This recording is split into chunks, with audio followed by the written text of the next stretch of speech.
Hello, I'm Chris Fowler for Sports Century. At the wire, not even 6 degrees separated them, more like a length, a neck, or a nose, and sometimes not so much as a ray of daylight. The 1978 Triple Crown campaign, Affirmed and Alydar seemed to run as one, as they chased each other across 3 states over 5 spellbinding weeks. Each finish was a furious plunge to the wire, electrifying a nation. Alydar was the bigger, a slow-starting, long-striding, desperate closer. Affirmed was sleeker, more aerodynamic, preferring to grab the lead and never let it go.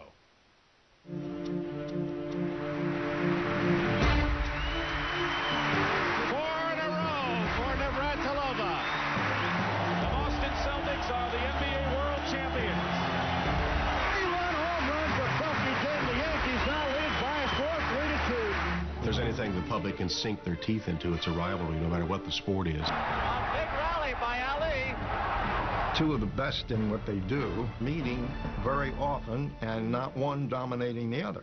That's what makes a great rivalry. Now it's Alydar and Affirmed, and they're going to go at it heads apart on the turn. Just something about putting two competitors in there that just keep knocking each other's brains out that seizes the soul of the American public. Ball, it's Affirmed holding a slight lead. Alydar's charging at him. Coming on. People today call it a rivalry if the same horses meet 2 or 3 times.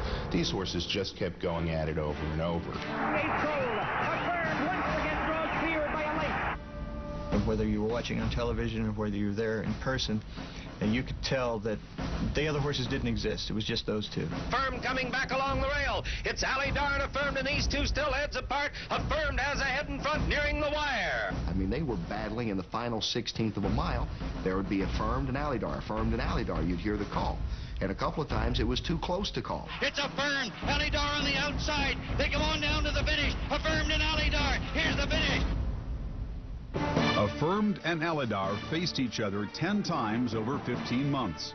The rivalry was so fierce that its heat radiated well beyond the racing world. But nowhere did it stir deeper passions than in the barns and paddocks, where the two trainers engaged in a widely publicized mano-a-mano. You can't have a rivalry just on paper. There's got to be some blood to it. There's got to be some fire. Lázaro Barrera and John Veach were putting their macho on the line whenever Affirmed and Alydar ran, and you could tell. I got a kick out of the sparring between the two. I always felt that Laz was kidding and John wasn't. Laz was very laid back. John was a little more tightly wrapped, or he appeared to be, than Laz Barrera. All of the races that I wanted to win, Laz Barrera wanted to win with Affirmed. We weren't going to back down from him, and he certainly was not going to avoid us. For Veach, the duel was about something deeper than a trainer's bragging rights. Alydar was bred on American racing's most hallowed ground, where past generations of thoroughbred greatness whispered on the Kentucky wind. Calumet Farm was the New York Yankees of horse racing. I mean, everybody knew Calumet Farm who didn't particularly follow racing. They were one of the great sports franchises in this country. They dominated their sport like the Yankees dominated baseball. People expected a Calumet horse to be in contention for the Kentucky Derby, maybe even the Triple Crown. Indeed, between 1941 and 1958, Calumet produced 7 Derby winners, including Triple Crown winners Whirlaway and Citation. I came along and started covering racing in 1964. The farm was in the midst of a prolonged slump, and even during the lean years, they never gave up. Then all of a sudden, when they got John Veach to be their trainer in the mid-70s, things turned around. Calumet Farm wanted to win the Kentucky Derby. And so when I got Alydar, he was to win the Kentucky Derby. John Veach was probably the most nervous trainer I've ever been around. I mean, the pressure on him from Calumet was so great. Although they were well seasoned in the sport of kings, Affirmed owners Patrice and Louis Wolfson were regarded as somewhat less than royalty. They bore one black mark. Louis had served 9 months in federal prison for failure to comply with SEC regulations. Affirmed's ownership wasn't blue blood Kentucky for generations on end, but it was solid. There's nothing establishment about Lou Wolfson except that he married well. Patrice had a great background in racing, but Lou always had his own way of doing things. They were very good owners to ride for. They'd been in the game for a long time and had lots of good horses. Never one as good as Affirmed. Starting conservatively, the Wolfsons debuted their talented 2-year-old in a maiden race. He won easily. Alydar, meanwhile, was strongly tested his first time out. Among the horses he had to beat in the youthful stakes was Affirmed. The first time he ever ran, he was asked to run in a stake race. They can't be that ignorant. It's arrogance. I was very confident. And first of all, there's more money offered in a stakes race. And the second thing is there's certainly a lot more prestige. So, you know, you're anxious as soon as you possibly can to make that leap from being just a regular winner and a stakes winner. Affirmed on the inside once again takes the lead by a length and a half. Here comes Wood Native on the outside. Affirmed and Wood Native. Veach's strategy backfired as Alydar finished 5th. But then he found his legs, winning his next 4 races, including a victory over Affirmed. In late August, they met again in the hopeful stakes at Saratoga. Riding Affirmed was teenage sensation Steve Cawthon. Tilt up along the rail, Affirmed on the outside, right there second, and Alydar on the far outside, right there third. Alydar challenged and hooked up with him, and we really flew home that day. Affirmed and Alydar. Affirmed along the inside, Alydar on the outside at the wire. It's Affirmed in front. That was the day I realized that I'm not letting go of this horse. Coming through the 2-year-old year, everybody thought Alydar was the better horse. And every time out that Affirmed would beat him, there'd be some sort of excuses and some sort of thoughts that Affirmed really just got lucky. It's Alydar and Affirmed, and these two still heads apart. Affirmed has a head in front nearing the wire. After back-to-back losses to Affirmed, Veach, with the blessings of Calumet's ownership, made a change, picking Jorge Velasquez to ride Alydar in the prestigious Champagne Stakes at Belmont. I talked to George and I said, I don't think you can sneak up on this horse. You've got to put yourself into a position where you can just overwhelm him. And they're off. All the lead. Along the inside, it's Sussboat who goes out first, Affirmed in third. Then it's Alydar in fourth. Alydar came wide down the middle of the stretch, and with a late flourish, you know, he kind of zipped by me before Affirmed even saw him. It's Affirmed ahead, Derby Creek Road, but Alydar's coming at him, and it's Alydar on the outside who has a head in front. He wasn't paying attention. He didn't see my horse until late at the 8th pole, and it was too late then. Barrera was furious afterwards. He thought that Steve Cawthon blew the race. You couldn't convince us of that. We outran him. With the 2-year-old championship still in doubt in late October, Affirmed and Alydar faced off for a 6th time at the Laurel Futurity in Maryland. I was very confident, and why not? I just whipped Affirmed.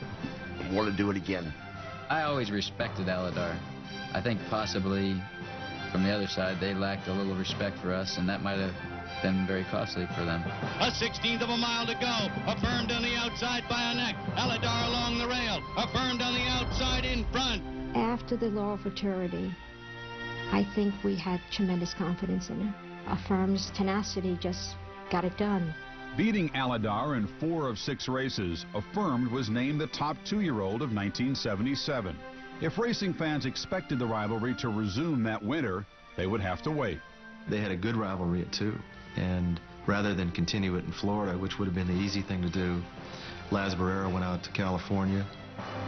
Laz turned to us and said, I'm sending him to California. I'm going to get him away from this horse. I suspect, though, in the mind of both trainers was, we know what we've got here. We've got 2 potential superstars. They're going to battle it out all during their 3-year-old year. Let's don't start too soon. Is running neck and neck into history. Affirmed and Alydar were furlongs apart in almost every other way. The 2 horses really were very different types physically. Affirmed was kind of a light frame, narrow horse, not very charismatic, just to the point of being boring. He wasn't robust or as masculine as a horse like Alydar was. It wasn't necessarily his looks that attracted you. Every time I've thought of Affirmed, I've thought he's as neat as a pin. It's exactly what he was, not an ounce of wasted flesh. He was built very streamlined, but he had a deer-like quality to him. Affirmed would have a denim jacket on, and he'd be going, you know, carrying his lunchbox. Alydar, if he'd been a human, he'd had a cashmere sweater tied around his neck, and he'd been going to the tennis courts in his sports car. It's like looking at Grace Kelly. You could see from a distance that, you know, there's something really special about beauty and charm and personality, and this horse had it. Affirmed was the more precocious 2-year-old. He had more early speed. He was more of a professional racehorse. But people thought with time, Alydar will catch up to that. Alydar just blossomed. He was bigger, better, stronger, tougher, more professional going into his 3-year-old year.